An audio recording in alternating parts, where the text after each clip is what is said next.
गुरुदेव, अगर कोई व्यक्ति किसी माता या बहन के साथ दुर्व्यवहार कर रहा हो, हम वहां से निकल रहे हो, तो ऐसी स्थिति में हमें क्या करना चाहिए? अगर प्राण भी बलियार करना पड़े तो कर देना चाहिए। रक्षा के लिए अगर कोई हमें मार भी दे तो उसे भगवत कृपा प्राप्त होगी। उस समय ये जो नपुंसकता छाई हुई है ना, कि माताओं बहनों के साथ या किसी के साथ अहित हो रहा ये हमें बिल्कुल पसंद नहीं है। हमारा जीवन है, अगर किसी को कष्ट मिल रहा है, परहित लाग तजय जो देही, संतत संत प्रशंसई तेहि। अवसर मिले ना, जो दशरथ जी को सौभाग्य नहीं मिला वो जटायु जी को मिला है। दशरथ जी पिता हैं, लेकिन भगवान की गोद में प्राण नहीं छोड़े। भगवान के विरह में प्राण छोड़े हैं, लेकिन जटायु जी भगवान की गोद में प्राण छोड़े हैं। जानते हो क्यों? क्योंकि उन्होंने सियाजू के लिए अपने प्राणों की बाजी लगा दी। सियाजू को रावण हरण कर लिए। जानता है जटायु कि मैं रावण के सामने क्या हूं, बड़े बड़े दिक्पाल कांपते हैं, लेकिन एक पक्षी जटायु अपने पंख को प्रहार से उसको रावण को विचलित कर दिया। चोंच पंजे पंख के प्रहार से, कि तुम्हें माता को नहीं ले जाने देंगे, सीता जी को नहीं ले जाने देंगे।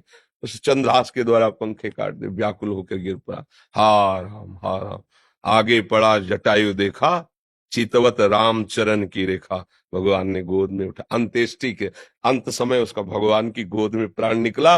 और जो दशरथ जी की अंत्येष्टि क्रिया भरत जी ने की, राम जी ने स्वयं अंत्येष्टि क्रिया जटायु जी की। समझ रहे ना? दूसरों की रक्षा के लिए यदि हमारे प्राण भी चले जाते हैं तो हमें भगवान की कृपा प्राप्त होगी।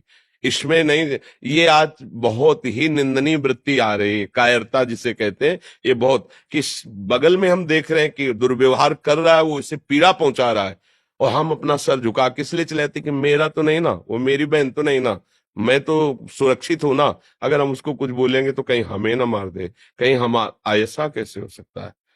अगर इतनी व्यवस्था हमारे दिमाग में स्वसुख की छा गई है तो फिर मनुष्य कहलाने योग्य नहीं है हम भाई। पशु कहलाने योग्य है, मनुष्य तो कहलाने योग्य नहीं है। एक बार अपने स्वरूप में आ जाओ, भगवान के अंश हो, एक बार आ जाओ। मरना एक बार है, 100 बार नहीं। ध्यान रखना, 100 बार नहीं मरना है, एक बार मरना है, और वो निश्चित समय है।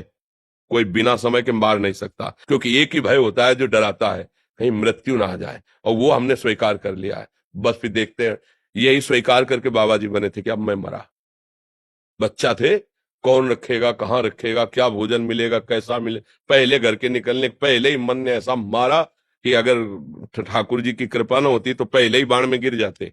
जो ही गांव से बाहर निकले जन्मभूमि से, तो ऐसी प्रेरणा मन में, क्या भोजन कैसे मिलेगा, बच्चा थे, कौन रखेगा, कैसे क्या, कहाँ, यहाँ तो अम्मा है, परिवार है। तुरंत आया कि अब तो मरा, अब भगवान जैसे रखेंगे रखेंगे, भगवान के लिए मरेंगे। देखो आपके सामने में पूरा जीवन हो गया। एकांत गंगा किनारे अकेले घूमना, श्मशान, रात्रि में पेड़ के नीचे रुक जाना, मंदिर, कहीं भय थोड़ी लगा, क्योंकि मरा। प्रभु के लिए जीवन अर्पित, अब जैसे ऐसे कोई टच नहीं कर पाया। हाँ, उनका विधान है तो कोई गाली देगा, कोई अपमान करेगा, थोड़ा मजबूत करने के लिए, ऐसे कोई तो ये तो होना चाहिए कि जैसे हम निकल रहे हैं, कोई हमारी बहन को छेड़े तो उस समय आप ग्रीवा झुका के जाएंगे क्या? मारो मती, उसको बंदी बनाकर, हमारा कानून है, कानून को अर्पित करो। हिंसा करके तुम नया अपराध मत करो, पर कोशिश करो बचाने की, उसको बचाओ और उसको बंदी बनाने की। यदि उसमें कुछ होता है तो भगवान जाने।